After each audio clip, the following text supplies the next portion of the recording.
Welcome back to my YouTube channel. അങ്ങനെ കുറേ നാളുകൾക്ക് ശേഷമാണ് ഞാനിപ്പോൾ ഒരു ലോങ് വീഡിയോ എടുക്കുന്നത് കേട്ടോ. ഷോർട്സ് മാത്രമേ ഇടുന്നുണ്ടായിരുന്നുള്ളൂ. ലോങ് വീഡിയോസ് ആക്ച്വലി എനിക്ക് തോന്നുന്നു ഒരു 7-8 months ആയി ലോങ് വീഡിയോസ് പോസ്റ്റ് ചെയ്തിട്ട്. അപ്പോൾ ഇന്ന് നമ്മൾ അബുദാബി പോവാണ്.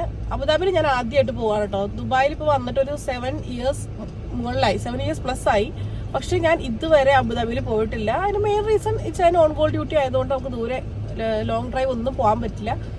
സോ ഇന്നിപ്പം ഓൺ കോളും കാര്യങ്ങളൊന്നും ഇല്ല. ഇതിപ്പം എന്താണ്, ഈദിന്റെ വെക്കേഷനാണ്, പെരുന്നാളാണ് ഇവിടെ. അപ്പോൾ അതുകൊണ്ട് നമ്മളിപ്പോൾ അബുദാബി പോവാണ്. അബുദാബിയിൽ ഇപ്പോൾ പ്രത്യേകിച്ച് പ്ലാൻ ഒന്നുമില്ല, എന്താണ് ചെയ്യാൻ പോകുന്നതെന്നോ നമ്മൾ എന്തൊക്കെയാണ് ഐറ്റിനറി ഒന്നുമില്ല. നമ്മളിപ്പോൾ ആദ്യം പ്ലാൻ ചെയ്തിരിക്കുന്നത് ഇച്ചാൻ്റെ ഒരു ഫ്രണ്ട് അബുദാബിയിൽ സ്റ്റേ ചെയ്യുന്നുണ്ട്. അപ്പോൾ ആളെ കാണാൻ പോവാം. അവിടെ വേറെ കുറച്ച് ഇച്ചാൻ്റെ ഫ്രണ്ട്സ് എല്ലാവരും വരുന്നുണ്ട്. അപ്പോൾ എല്ലാവരും കൂടെ ഒരു മീറ്റപ്പ് പോലെ കഴിഞ്ഞിട്ട് നമ്മൾ പ്ലാൻ ചെയ്യും എന്താണ് വേണ്ടത്. ചിലപ്പോൾ നാളെ ആയിരിക്കാം തിരിച്ചു വരിക. ഇന്ന് ഫുള്ള് നമ്മൾ അബുദാബിയിലായിരിക്കും ഉണ്ടാവുക. അപ്പോൾ അബുദാബിയിലെ വിശേഷങ്ങളെല്ലാം ഞാൻ ഷെയർ ചെയ്യുന്നതായിരിക്കും. So stay tuned.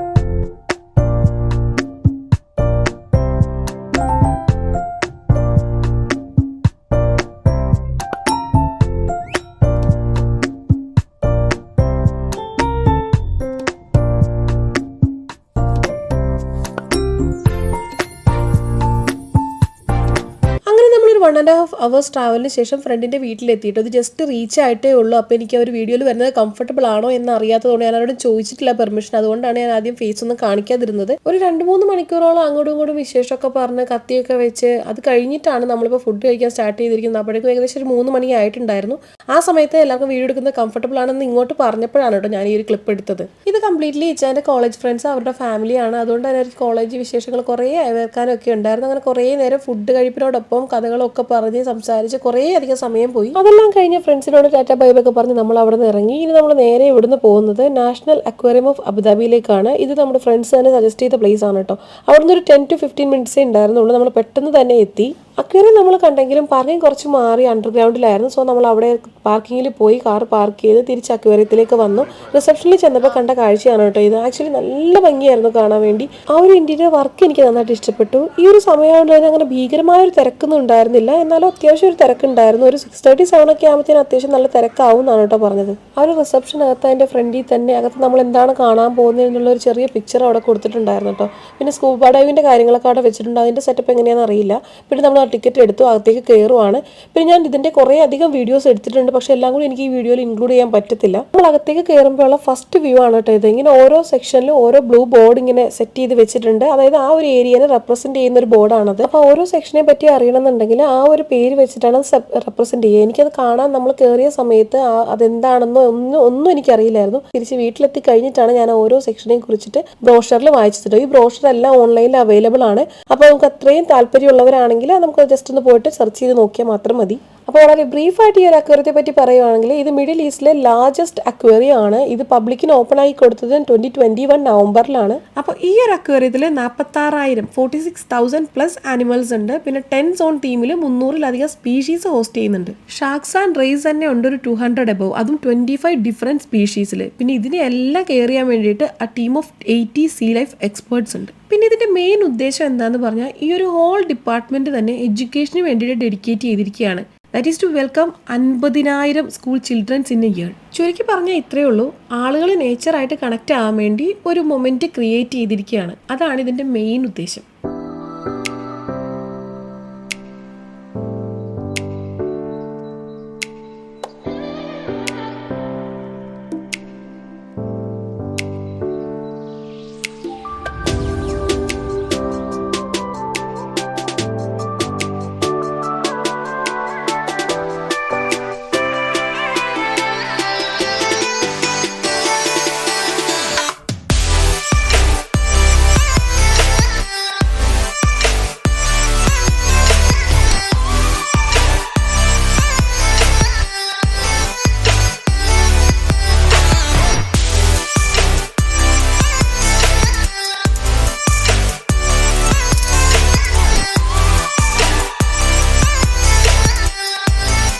ഓരോ സ്പീഷീസിനെയും കുറിച്ചുള്ള ഡീറ്റെയിൽസും ഡിസ്ക്രിപ്ഷനും ഒക്കെ അതിൻ്റെ കൂടെ തന്നെ അവർ ഡിസ്പ്ലേ ചെയ്തിട്ടുണ്ട്. അപ്പോൾ അതിനെപ്പറ്റി കൂടുതൽ അറിയാൻ ആഗ്രഹമുള്ളവർക്ക്, അതിനോട് ഇൻട്രസ്റ്റ് ഉള്ളവർക്ക് അത് ഭയങ്കര ഹെൽപ്ഫുൾ ആയിരിക്കും.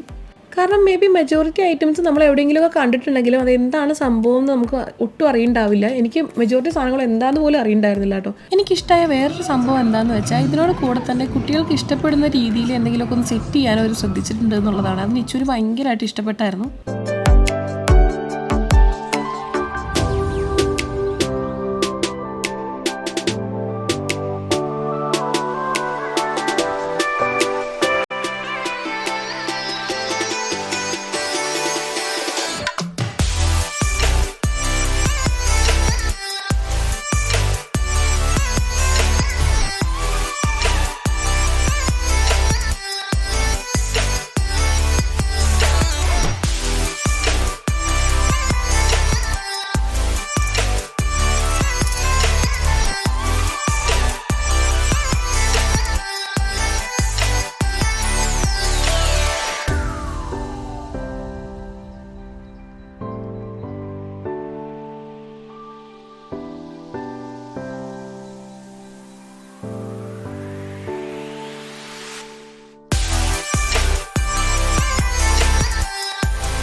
നന്നായിട്ട് ഇഷ്ടപ്പെടുന്ന വേറൊരു ആക്ടിവിറ്റി ആയിരുന്നു കേട്ടോ ഇത്. ആക്ച്വലി കുട്ടികൾക്ക് മാത്രമല്ല, നന്നായിട്ട് നമുക്ക് ഇഷ്ടപ്പെടും.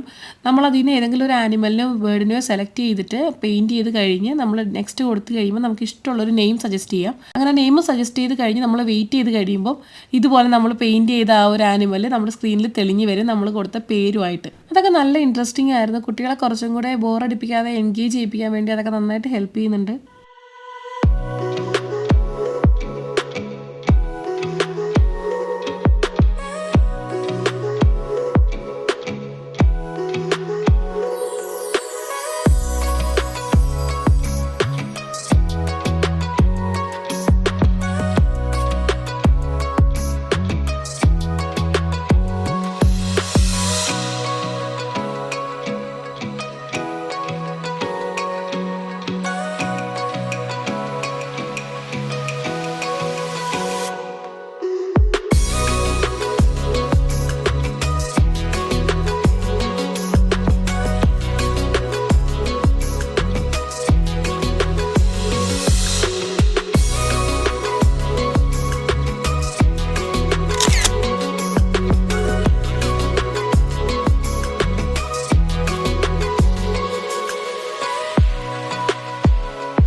ആക്ച്വലി ഒരു ലെക്ചറിങ് സെഷൻ ആയിരുന്നു. കടലിനടിയിലുള്ള സ്പീഷീസ്, ആനിമൽസിനെയൊക്കെ പറ്റിയിട്ട് ഒരു അവയർനെസ് ക്ലാസ് പോലെ. പിന്നെ അവർ നേരിടുന്ന പ്രശ്നങ്ങൾ, പൊല്യൂഷൻസ്, ആക്ച്വലി പ്രോബ്ലംസ് നേരിടുന്ന ടർട്ടിൽസിനെയൊക്കെ ഇവർ റെസ്ക്യൂ ചെയ്തിട്ട് ഇവിടെ ഒരു സെറ്റപ്പിൽ അതിന് വേണ്ടി ഒരു അറ്റ്മോസ്ഫിയർ ക്രിയേറ്റ് ചെയ്ത് അതിനെല്ലാം വളർത്തിയിട്ട് അതിന് അഡിക്വേറ്റ് ആയിട്ടുള്ള ഏജ് അല്ലെങ്കിൽ ഗ്രോത്ത് ആയി കഴിയുമ്പോൾ സീയിലേക്ക് തന്നെ റിലീസ് ചെയ്യും. ഈ കാണുന്നത് സീന്ന് കളക്ട് ചെയ്ത പ്ലാസ്റ്റിക് വേസ്റ്റ് കൊണ്ട് ഇവരുടെ ആർട്ട് ടീം റെഡിയാക്കിയ ഒരു ടർട്ടിലാണ് കേട്ടോ.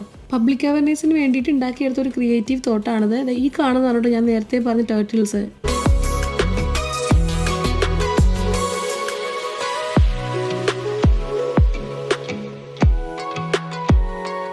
ഈ കാണുന്നത് ബേബി ഷാർക്സ് ആണ് കേട്ടോ. ഷാർക്സും നേരത്തെ ഞാൻ ടർട്ടിലിൻ്റെ കേസ് പറഞ്ഞ പോലെ തന്നെ ഒരു ഏജ് ആവുന്ന വരെ അവർ റെസ്ക്യൂ ചെയ്ത് ഗ്രോ ചെയ്യിപ്പിച്ചിട്ട് സീയിലേക്ക് തന്നെ റിലീസ് ചെയ്യും.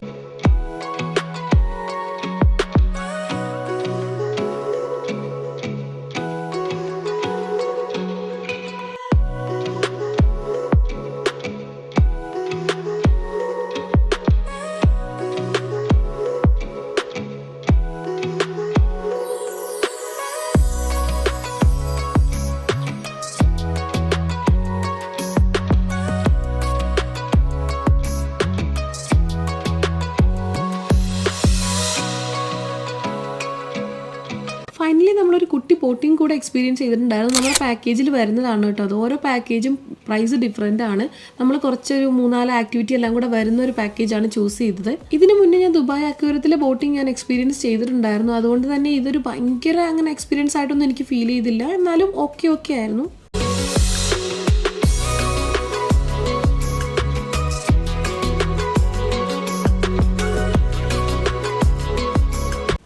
അക്വേറിയം ഫുള്ള് കണ്ടു കഴിഞ്ഞ് പുറത്തിറങ്ങിയപ്പോൾ തന്നെ ഫ്രണ്ടിൽ തന്നെ ഐസ്ക്രീം. പിന്നെ ഒന്നും നോക്കിയില്ല, നേരെ നിച്ചുവിനൊരു ചോക്ലേറ്റും എനിക്കൊരു സ്ട്രോബെറി ബ്ലൂബെറി ഐസ്ക്രീമും വാങ്ങി നമ്മൾ പുറത്തേക്ക് ഇറങ്ങിയപ്പോൾ നല്ല അടിപൊളി ഒരു സൺസെറ്റ് വ്യൂ ആയിരുന്നു. പിന്നെ കുറേ നേരം അവിടെ ഇരുന്ന് ആ വ്യൂ എല്ലാം കണ്ട് ഐസ്ക്രീം ഒക്കെ കഴിച്ച് കുറച്ച് നേരം അങ്ങോട്ടും ഇങ്ങോട്ടൊക്കെ നടന്ന് ഇനി എന്താ ചെയ്യേണ്ടതെന്ന് പ്ലാൻ ചെയ്തുകൊണ്ടിരിക്കുകയായിരുന്നു. ഞാൻ എൻ്റെ വഴിക്കും വിചാരിച്ചു, എൻ്റെ വഴിക്കും ഗൂഗിളിലൊക്കെ ഞങ്ങൾ കുറേ അധികം സെർച്ച് ചെയ്തു. ആ സാധനം ഒരു പ്ലാനിലെത്തി. ആ പ്ലാൻ അനുസരിച്ച് ഇന്ന് നമ്മളൊന്നും ചെയ്യുന്നില്ല, ബാക്കിയെല്ലാം നാളെയാണ്. സോ ഇനി നമ്മൾ സ്റ്റേ ചെയ്തിട്ട് നാളെ പുതിയ വിശേഷങ്ങളുമായിട്ട് വരുന്നതാണ്. So stay tune. ടാറ്റാ.